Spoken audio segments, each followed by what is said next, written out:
ரீசெண்டாக இந்த பாட்டு ரொம்ப பெரிய ஒரு படத்தில் ஹிட் ஆனதால் இந்த பாட்டை இன்னொரு முறை பாட சொல்லி நேயர்கள் விருப்பமாகும் என்னோட சந்தோஷத்துக்காக இந்த பாட்டை இன்னொரு தடவை பாடுறேன். Please stay tune. God bless you. Have a great day to all.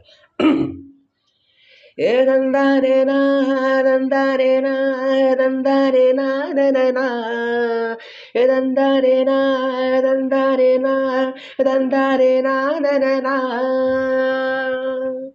நீ பொட்டு வச்ச தங்கக்கடம் ஊருக்கு நீ மகுடா நாங்க தொட்டு தொட்டு இழுத்து வரோம் ஜோரான தங்கரதா அட நீ தங்க கட்டி சிங்கக்குட்டி தன்னத்தா தன்னத்தா தன்னத்தா தன்னத்தா இனிவோம் பேர சொல்லும் பட்டி தொட்டி நீ பொட்டு வச்ச தங்கக்கடம் ஊருக்கு நீ மகுடா நாங்க